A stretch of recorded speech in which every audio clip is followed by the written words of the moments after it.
নমস্কার, শুরু করছি অঙ্কের আসরে অর্জুন স্যার। প্রতিদিনের মতো আজকেও একটি অঙ্ক শিখাবো, পাটিগণিত, সুদ করার অঙ্ক।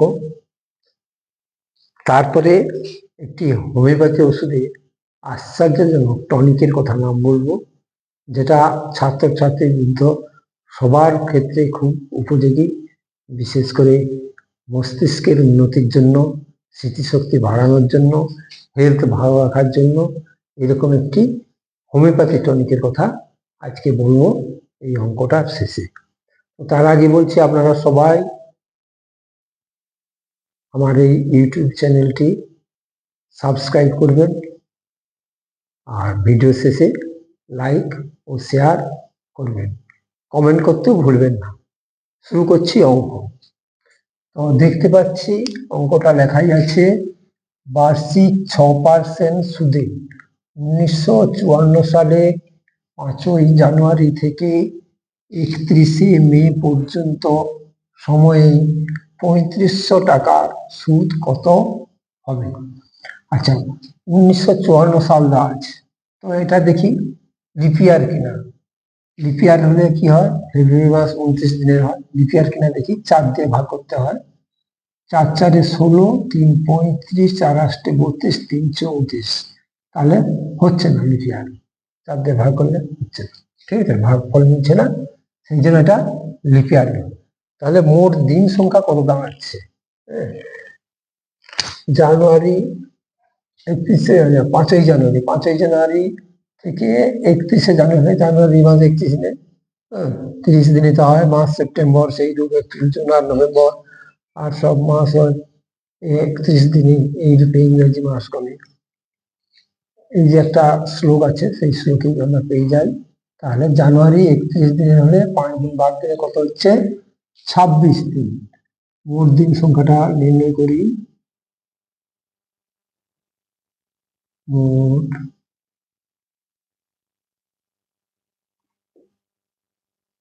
দিন সংখ্যা,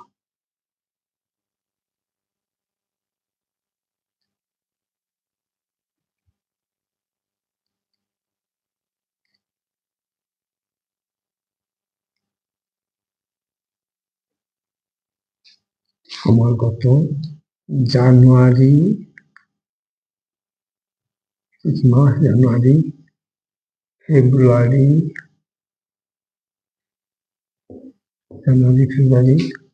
মার্চ, এপ্রিল, মে। 31শে মে পর্যন্ত বলেছে। হ্যাঁ, মে।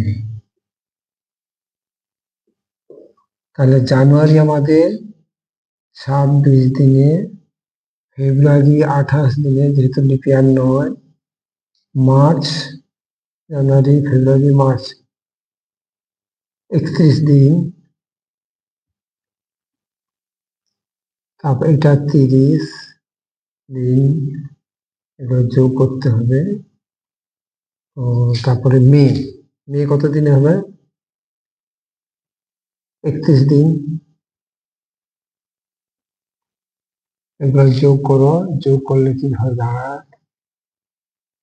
1, 2, আর 10, 6 16, 6, হাতে রইল 1, 3, 3 6, 3 9, 2 11, 2 13, আর হাতে 14, 146 দিন মোট। তাহলে দিন সংখ্যা হলো 146 দিন মোট, ঠিক আছে। তাহলে দেখতে পাচ্ছি আচ্ছা, 146 দিনের মতো কত বছর? সমান 146 বাই 365, 365 দিনের বছর, যেহেতু লিপিয়ার নয়, হ্যাঁ, বৎসর হয়ে গেল।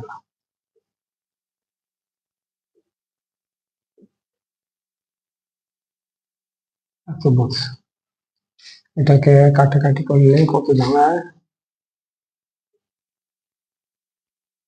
5 এ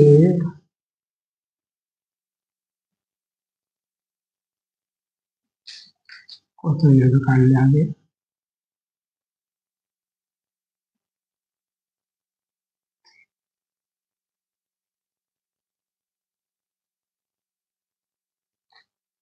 থাকবে একে বছর, ঠিক আছে।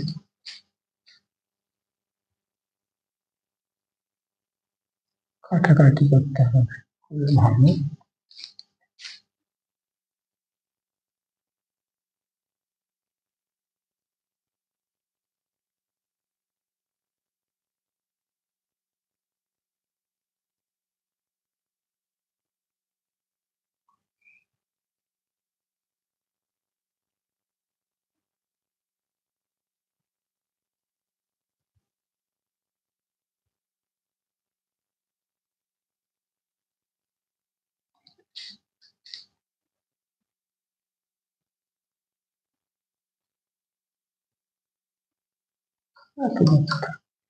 তাহলে এখন দেখছি যে 6 টাকা, তাহলে 100 টাকার 1 বছরের সুদ 6 টাকা। তাহলে এত টাকার এত বছরের সুদ কত হবে? 2500 টাকা, 146/365 সুদ কত হবে? তো দেখি কত হবে, কাটাকাটিটা অন্য জায়গায় করে দেখে নিই কত হয়।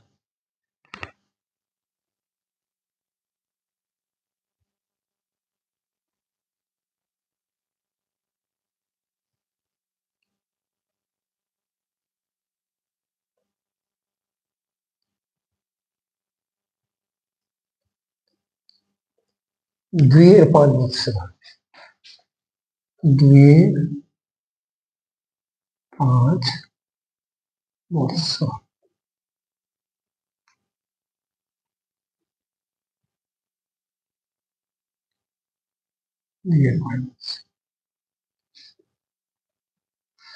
ঠিক আছে। তাহলে এখন দাঁড়াচ্ছে কি 100 টাকার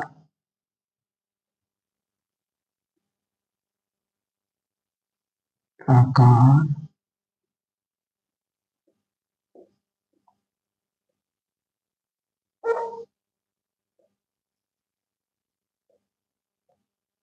1 বৎসরে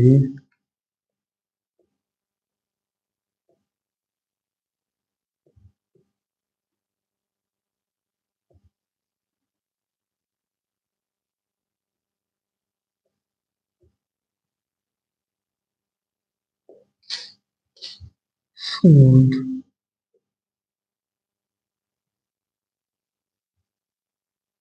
হয় কত টাকা? 6 টাকা।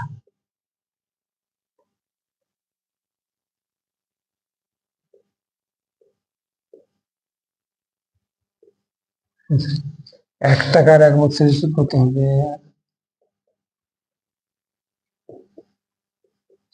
হয় কম হবে, 6/100 হয়ে গেল টাকা।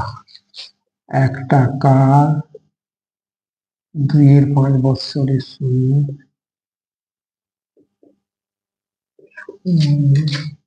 হয় 6/100 গুণিতক 2/5, এটা। আর 146 টাকা, 146 দিয়ে সুদ কত টাকা? 3500 টাকা। 3500 টাকা, 146 দিন তো সমান হয়ে গেল, তাহলে আবার 1 টাকা হয়ে গেলে আবার 3500 টাকা।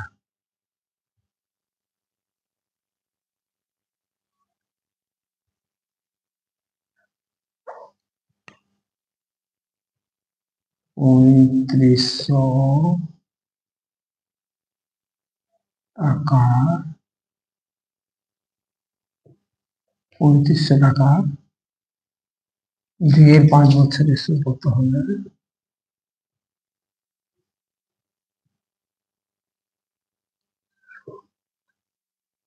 হয় 6/100 গুণিতক 2/5 গুণিতক 3500।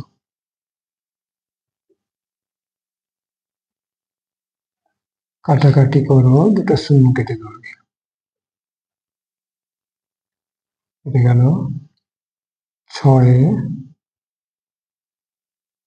5 কাটি, 5 7 5 7 35, তাহলে 7 দুগুণে 14, 6 84 সমান 84 টাকা। 84 টাকা। তাহলে উত্তরটা কি দাঁড়ালো? অতএব নির্ণেয় সুদ সমান নির্ণেয়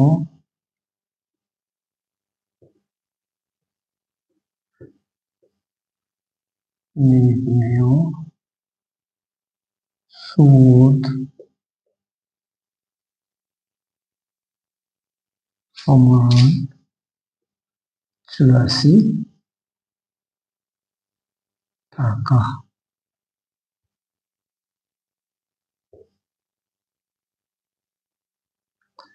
এটাই উত্তর।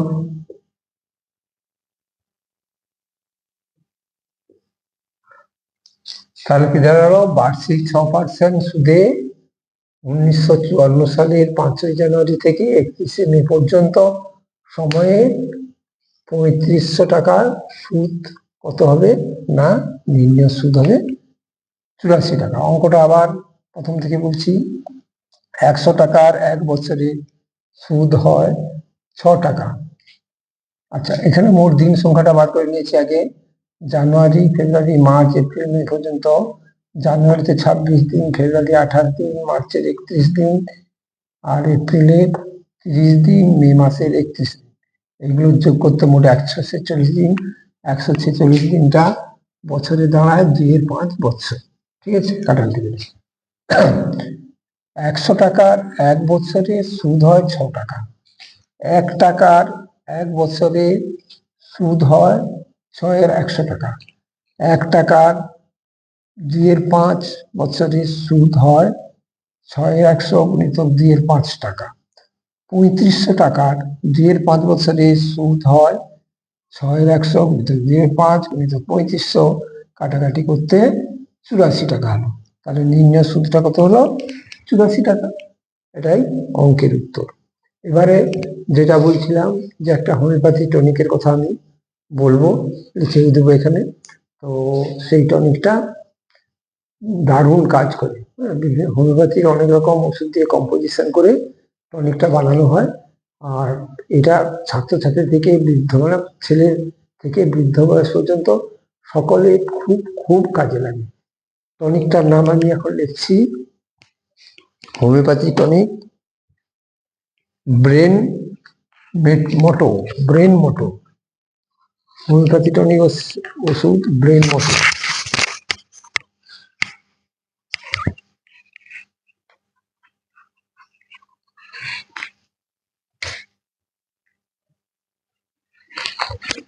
ব্রেন মোটো।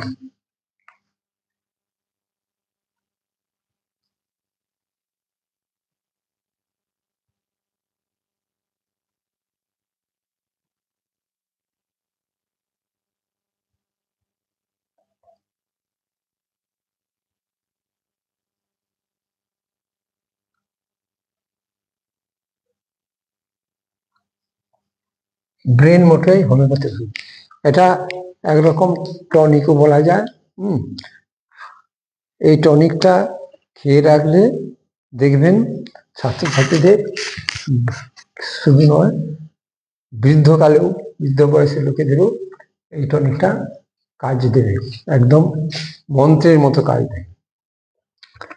সকলের জন্য এই হোমিওপ্যাথি ওষুধটা খুবই খুবই উপযোগী, একদম শিশু থেকে একদম বৃদ্ধ পর্যন্ত, মানে ছাত্রছাত্রী থেকে শুরু করে একদম বৃদ্ধ পর্যন্ত এরা খুবই কার্যকারী। তো বিশেষ করে ছাত্রছাত্রীদের জন্য তো লাগেই, যারা সহজেই ভুলে যায় কোনো একটি জিনিসকে, হ্যাঁ, বেশিক্ষণ মনে রাখতে পারে না, সেই রকম জিনিস খুব সহজেই ভুলে যায়, তাদের ক্ষেত্রে এটা তো খুবই কার্যকরী। একাগ্রতার অভাব, পড়াশোনায় মন বসে না, পরীক্ষার একটা ভয় থাকে, চিন্তা সূত্র বিচ্ছিন্ন হয়ে যায়, একটা চিন্তা করতে করতে অন্য একটা চিন্তায় চলে যায়। এরকম ছেলে মেয়েদের ক্ষেত্রে খুবই এটা কার্যকারী।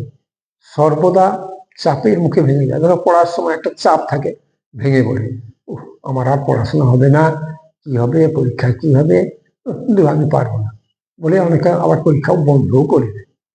এবছর দেবো না, অবশ্যই দেবো। এইরকম যারা চাপের মুখে ভেঙে পড়বে, ধরো একটা কাজ, বড় একটা কাজ করতে হবে, যারা বয়স্ক, ধরুন একটা জমি জায়গা চাষ বা ফলের চাষ, ফুলের চাষ বা সংসারে ঘর বাড়ি কাজ, এরকম একটা বড় বড় চাপ থাকে কাজে। সেই চাপের মুখে ভেঙে পড়ে, কি করবে না করবে খুঁজে পায় না, তাতে করে তারা অসুস্থ হয়ে পড়ে। দেখবেন ঘর বাড়ি করার পর অনেকে অসুস্থ হয়ে পড়ে, কারণ তার মানে চাপের মুখে তারা ভেঙে পড়তেছে, সর্বদা চাপের মুখে ভেঙে যায়। শারীরিক ও মানসিক অবসাদ আছে, একটা অবসাদ আছে, চাপের মুখে, আমার এই কাজ দ্বারা এই কাজ হবে না, ওটা হবে না, সেটা হবে না, এই একটা অবসাদ আছে। আমার মনে হয় আর শরীর ভালো থাকবে না, এরকম একটা অবসাদ থাকে। সেই ক্ষেত্রে দেখবেন এটা খুবই কাজ দেয়। নিজের উপর আস্থা একদম রাখতে পারে না, চঞ্চলতা বেড়ে যায়, অতিরিক্ত কাজের দরুন বা অতিরিক্ত পড়াশোনার দরুন দুশ্চিন্তার জন্য শিরঘূর্ণন, মানে মাথার যন্ত্রণা হয়, দুঃস্বপ্ন হয়, হজমের গন্ডগোল হয়, এগুলো তো হয়। দেখবেন যারা খুব চিন্তা করে, দুশ্চিন্তা করে, ভালো চিন্তা না, দুশ্চিন্তা করে, তাদের শরীরে খুব গন্ডগোল হয়, এমনকি তাদের পেট খারাপও পর্যন্ত হয়ে যায়, হজম হয় না। সেই সব ক্ষেত্রে এদের খুবই কাজ করে। পেশি দুর্বলতা, মানে ভালো কাজ করতে পারে না, পেশি সকল দুর্বল। আর পেশি দুর্বল হলেই দেখবেন পড়াশোনায় মন থাকবে না, পড়াশোনা করতে পারবে না, এনার্জি থাকবে না, সংসারে কোনো কাজ করতে পারবে না। সেই সব লোকেদের ক্ষেত্রে অপুষ্টি এসে যায়। এই সব কারণে এই ঔষধটা খুব খুব কার্যকারী। আর এর মাত্রা বলে দিচ্ছি, 2 চামচ জল সহ প্রত্যহ 2বার বা 3বার করে খাবেন। 2 চামচ জল সহ, মানে ওষুধের 2 চামচ, 2 চামচ, এই 4 চামচে 2 চামচ দেবেন। তো নিয়ে এটা হচ্ছে গিয়ে সারাদিনে 2বার থেকে 3বার খাবেন। আর হোমিওপ্যাথি ওষুধ মানে সবসময় খালি পেটেই খাবেন, খাওয়ার 1 ঘন্টা আগে, মিনিমাম 30 মিনিট আগে, খাওয়ার 1 ঘন্টা আগে খেতে পারলে আরো ভালো। এইভাবে ওষুধটা খেয়ে যাবেন, দেখবেন একদম মন্ত্রের মতো কাজ করবে, খুব ভালো কাজ করবে, ছাত্রছাত্রীদের ব্রেন উন্নতি হবে। আর এটা বড় বড় হোমিওপ্যাথি ওষুধ দোকানে এটা পাওয়া যায়, ব্রেনের টনিক, ব্রেন মোটো। তো সেইখান থেকে একটা বোতল সংগ্রহ করে নেবেন, নিয়ে নিয়মিত খেয়ে থাকবেন, দেখবেন আশ্চর্যজনক ফল পাবেন। আজকে এই পর্যন্ত। আবারও বলছি, আমার এই ইউটিউব চ্যানেলটি অঙ্কের আসরে অর্জুন স্যার, এই চ্যানেলটি সাবস্ক্রাইব অবশ্যই অবশ্যই করবেন, কারণ একই ভিডিওতেই আপনারা যেমন অঙ্ক পাচ্ছেন, তেমন পাচ্ছেন চিকিৎসা, বিভিন্ন রকম হেলথ টিপস। এই হেলথ টিপসের চিকিৎসায় খরচ কম, কারণ হোমিওপ্যাথিতে খরচা কম, আমরা সবাই জানি। এর সঙ্গে থাকে বিভিন্ন রকম গাছগাছরা, আয়ুর্বেদিক ওষুধের কথা, যেগুলি আমরা হাতের কাছে পেয়ে যেতে পারি গ্রাম বাংলা বা শহরে, আনাচে কানাচে যেসব গাছপালা হয়ে থাকে, সে থেকেই আমরা বিভিন্ন রকম ওষুধ সংগ্রহ করতে পারি। তো এইরকম একটা চ্যানেলকে বাঁচিয়ে রাখতে আপনারা অবশ্যই অবশ্যই সাবস্ক্রাইব করবেন এবং চ্যানেলটাকে এগিয়ে নিয়ে যাবেন।